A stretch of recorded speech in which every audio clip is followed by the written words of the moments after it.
தமிழ் பேசும் அனைத்து நல்ல உள்ளங்களுக்கும் சித்தன் பணியின் அன்பு கலந்த ஆன்மீக வணக்கங்கள். வாங்க நிறைய நிகழ்ச்சிக்கு போகலாம். நம்ம நிகழ்ச்சி நம்ம என்ன பார்க்க போகிறோம் அப்படின்னாக்க தெருக்கூத்து தாங்க. தெருக்கூத்து வேறு ஒன்றும் இல்லைங்க, என்னை பற்றி தான். முதன் முறையாக செல்லியம்மனாக வேடமிட்டு அறிமுகமாகும் செல்லியம்மன் பிறப்பு தெருக்கூத்தில் இந்த சித்தன் பணி நடித்திருக்க நடிப்பு சரியாக தவறாக எனக்கு எதுவும் தெரியாது. ஏன்னா நான் முறையாக இந்த ஆசிரியரையும் வச்சு கற்றுக்கலை. ஏதோ கேள்வி ஞானம் மற்றவங்க ஆடுறதையும் பார்த்து ஆடிக்கிட்டு இருக்கிறேன். அதில் நிறைய குறைகள் நிறைய இருக்கலாம். பொதுமக்களாக நீங்கள் பார்த்து தவறு சுட்டி காட்டுங்கள். அடியை தெரிஞ்சுக்கொள்கிறேன். என்னுடைய வீடியோ உங்களுக்கு பிடித்தால் லைக் பண்ணுங்கள், ஷேர் பண்ணுங்கள், சப்ஸ்கிரைப் பண்ணுங்கள். அப்பொழுதுதான் அடியேன் போன்ற வீடியோ உங்களை வந்தடையும் நீங்கள் காண முடியும். சரி, நிலை வாங்க நிகழ்ச்சிக்கு போகலாம்.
தமிழ் பிரார்த்தனை யார் தெரியுமா? சொல்றேன்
எப்படி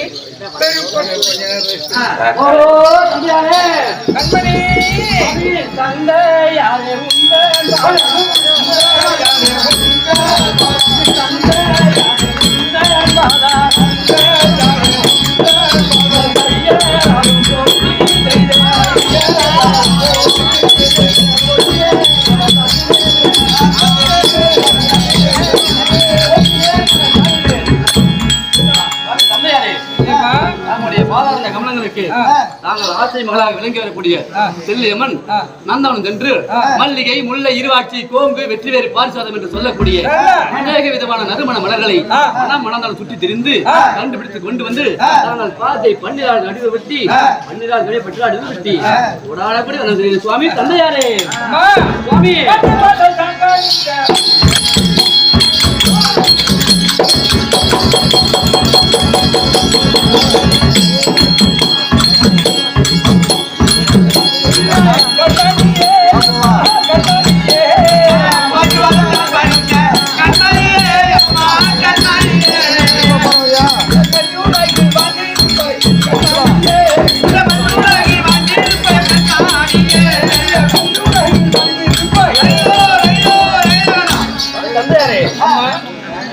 இந்த கலியுகத்திலே எப்படி பிறந்த பூலோகத்திலே இருந்து மக்களை வாழ்த்த வேண்டும், மக்களை பாதுகாக்க வேண்டும்.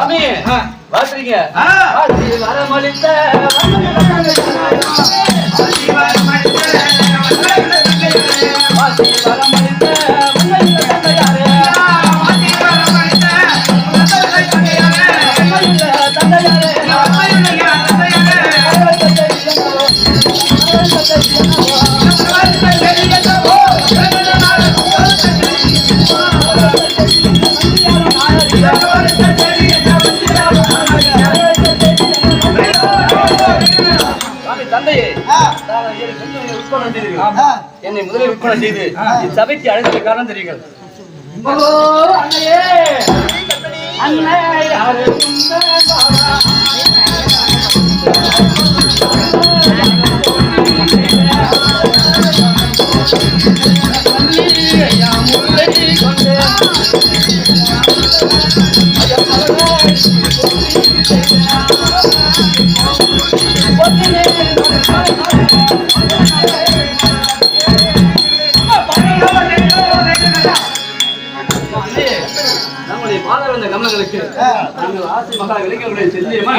நந்தவனம் சென்று மல்லிகை, முல்லை, இருவாட்சி, கோங்கு, வெற்றிவேறு பால்சாதம் என்று சொல்லக்கூடிய அநேக விதமான நறுமண மலர்களை கொண்டு வந்து நாங்கள் பாத்தில் குவியல் குவியலாக கொட்டி இடத்தாரி வளர்ந்தாரியை வந்து கூட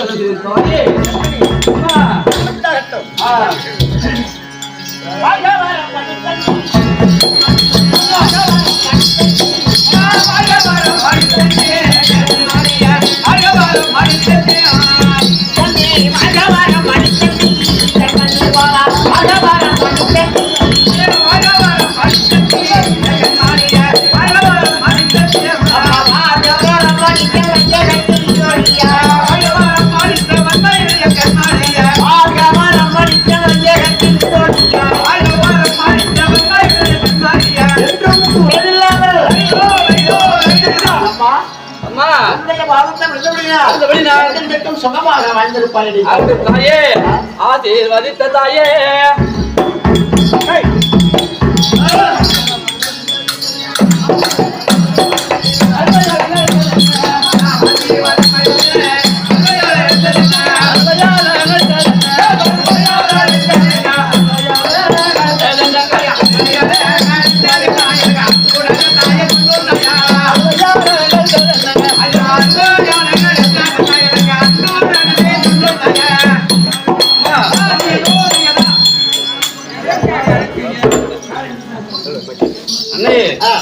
தாங்கள் உட்பட தாங்கள் பெற்ற குழந்தைகளை முதலில் பிறந்த செல்லியமணி சர்க்கூட்டின் அழைப்பத்த காலம் தெரியும் தாயே.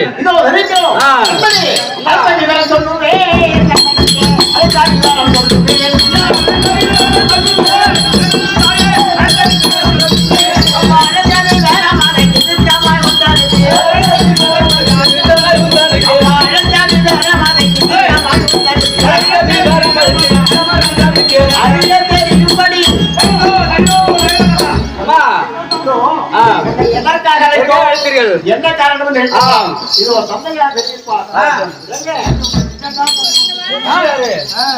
அன்னையை பார்த்து நம்பிவிட்டேன். நாங்கள் இருவரும் சேர்ந்து அதற்கு காரணம் தெரியுங்கள் தந்தையாரே. ஐயா, நீனோ திருஷ்டி, அதாவது தாய்க்கு உடனடியாக பிறந்தார். ஆமா, பிறந்த உடனே ஆனால் இப்பொழுது நீ அமர வேண்டும், உன்னை பதவி அமர்த்த வேண்டும். உன்னை அழைத்து விடுகிறேன். தந்தையாரே, அப்படி பதவி அமர்த்த வந்தால் அடியாரை எந்த திசையில் அமர்த்த போகிறீர்கள்? அதாவது ஊருக்கு வட திசையில் வடக்கு முகமாக அமர வேண்டும். அப்படி அமர்ந்தால் நானும் பெண் பிள்ளை சரியாக எப்படி அமர்வது? ஆகையால் சுவாமி தந்தையாரே, தந்தையாரே, இது மட்டும் போதாது. வீரபம்மை வீரதாட்டை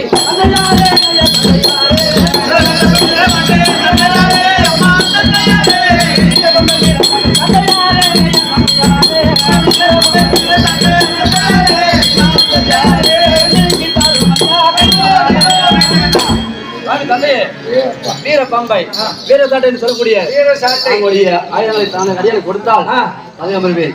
ஏன் என்று கேட்டால் நானோ தனியாக இருக்கிறேன், பெண் பிள்ளை பாதுகாத்துக் கொள்வதற்கு இத்தனை ஆயுதங்கள் கொடுக்க வேண்டும். சரிதான் ஆகட்டும். ஆகையால் சுவாமி தந்தையாரே தந்தையாரே ஐயா தந்தையாரே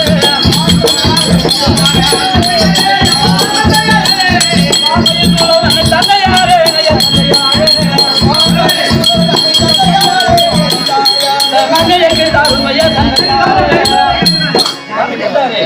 ஊருக்கு வடபுறமாக இடத்தில் மக்கள் யார் நடமாடாம இடத்தில் பதவி அமர்த்தே தெரிவிக்கிறீர்கள். அப்படியானால் நான் ஒரு பெண் பிள்ளை, எனக்கு காவலா யாரும் இல்லை. ஆகையால் நாங்கள் கையில் இருக்க மாண்மை சூலத்தை அடியாளுக்கு தந்தால் அமர்வேன். இந்த சூலத்தை கொடுத்தா போதுமா? எம்மா கொடுங்க. இந்த சூலம் சாதாரண சூலம் கிடையாது. இந்த சூலம் உன் கையிலே பெற்றுக்கொண்டால் மற்றவர் யாரிடத்திலே நீ கொடுத்து விட்டால் இந்த சூலத்தாலே நீ பலியாயிடுவார். கொடுக்க மாட்டேன். உங்களுடைய பிள்ளை அல்லவா? கொடுக்க மாட்டேன். என்னுடைய பிள்ளைதான். நான் எல்லாத்தையும் சிந்தித்து நடக்கக்கூடியவன். உனக்கு சரி வயசு, சிந்தித்து நடக்க மாட்டேன். அதனால இந்த வார்த்தையை சொல்கிறேன். உனக்கு இந்த சூலம் தானே வேணும், கொடுத்தால் அமர்வேன். அம்மா தந்தையாரே இருந்த போதிலும் சரிதான். இந்த சூலத்தை உனக்கு கொடுங்க. கொடுங்க.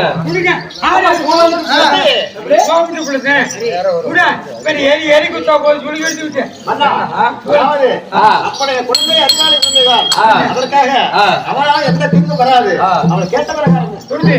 அப்படி எத்தனை இருந்த போதும் சரிதான். நான் சொல்லும் நினைவு உன்னிடத்தில் இருக்க வேண்டும்.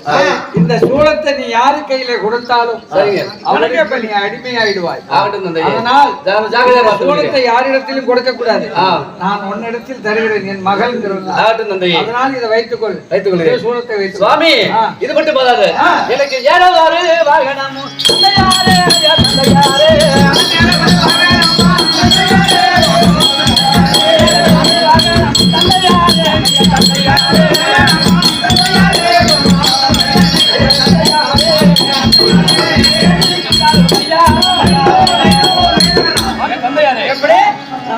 மக்களை எல்லாம் காப்பாற்ற வேண்டும் என்று சொன்னால் நடந்து பார்த்து தெரிய வராது. ஆகையால் உன்னுடைய மகள் செல்லியம்மன் அதாவது செல்வதற்கு ஒரு வாகனத்தை செல்லியம்மன் போறா, செல்லியம்மன் வாராரு. ஆமா ஆமா. அதனால வேற ஒரு வாகனம் கொடுத்தால் இந்த உலக மக்களை கட்டி காப்பாற்ற வசதியாக இருக்கும். நான் தரேன். ஆகட்டும். தெரியுமா? அம்மா சிம்மா வாகனம்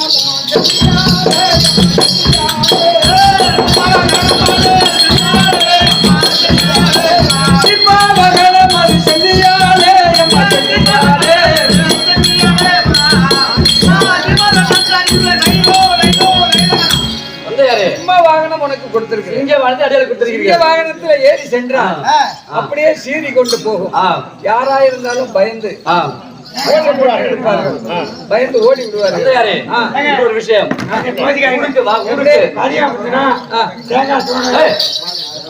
ஊருக்கு வடபுறம் பதவி அமர்ந்து தெரிவித்தீர்கள். நான் குடிகொண்டிருக்கும் இடத்தில் கர்ப்பிணி பெண்களோ கர்ப்பிணி பெண்களோ வீட்டுக்கு தூரமான பெண்களோ தவறு செய்தவர்களோ யாரும் என் ஆலயத்திற்கு வரக்கூடாது. அதன் பிறகு இன்னொரு முக்கிய விஷயம், உரல் சத்தம் உலக சத்தம் ஆகவே ஆகாது. அப்படிப்பட்ட இடத்தில் அடிகளை மகள் பதவி அமர்த்துங்கள்.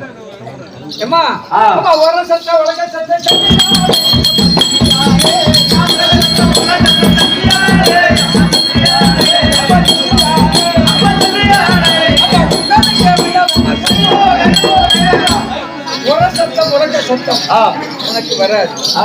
வேற என்ன வேண்டாம். ஏன் என்று கேட்டால் நானோ தனியாக இருக்கிறேன், பெண் பிள்ளை பாதுகாத்துக் கொள்வதற்கு இத்தனை ஆயுதங்கள் கொடுக்க வேண்டும். சரிதான் ஆகட்டும். உனக்கு 32 ஆயுதமும் தருகிறேன். ஆகட்டும். ஏனென்றால் உனக்கு ஆயுதத்தை கொடுத்துட்டு பதவி அமர்த்தி நானும் அமைதிக்க செய்ய போறேன். அமைய போறேன். அமர போறேன். அமர்ந்தால் எனக்கு எதுவும் தேவைப்படாது. அதனால் உனக்கு ஆ. 32 ஆ. வீரபம்பை வீரசாட்டை மாயா விபதி மாயா விபதி, மந்திரம் நந்திரம் தந்திரம் அனைத்தும் தருகிறேன். அனைத்தும் தருகிறீர்கள். ஆனால் தந்தையே, யாரிடத்திலும் இதை கொடுத்து விடக்கூடாது. கொடுக்க மாட்டேன். அப்படி கொடுத்து விட்டேன் ஆ, ரொம்ப கஷ்டப்படுவோமா? கொடுத்துவிட்டால் கஷ்டப்படுவோம் நீங்க. ஆமா. தங்களுடைய வார்த்தைக்கு மறுவார்த்தை பேச மாட்டேன். என் வார்த்தைக்கு மதித்து மதித்து யாரிடத்திலும் அதை கொடுக்காமல் ஒன்னு ஆதரவா வைத்துக் கொண்டால் வைத்துக் கொள்கிறேன். வரக்கூடிய மக்கள் ஆ, எப்படி இந்த ஊர் மக்களுக்கெல்லாம் தெரிவித்து விட்டோம். ஆ, அதாவது ஒரு ஆலயத்துக்கு வரும்பொழுது ஆ. ஒரு தீட்டு தடுக்க இருந்தா வரமாட்டாங்க. ஆ. 3 நாள் கழிச்சுதான் வருவாங்க. ஆடுங்களே. அதாவது புதுசா ஒருத்தங்க இந்த ஊருக்கு வராங்க, ஆ, பொண்ணு பார்க்க வராங்க, மாப்பிள்ளை பார்க்க வராங்க. வருகிறார்கள். அவங்க திடீர்னு அந்த பாதையில வந்துட்டால் வந்துவிட்டால், அவங்க தவறி வந்தாலும் ஆ, ஒரு முறைக்கு 3 முறை அவரை மன்னிக்க வேண்டும். மன்னிப்பேன் தந்தையே. இதுதான் நம்மளுடைய அருள். ஆகட்டும். புரியுதா? தாங்கள் வார்த்தைக்கு மறுவார்த்தையிலே அப்படியே அறிவிக்கிறேன். அப்படியே அமர்வாய். பதவி அமர்த்துறேன். ஏன்னா இந்த ஊர்காரங்களுக்கு தெரியும். ஆ. வெளியூர்காரங்க வந்தாங்கன்னா கொடுத்து கொடுத்தாங்க. அப்படியே அமர்கிறேன். பாதுகாத்து வருகிறேன். கடையில் இருக்கு.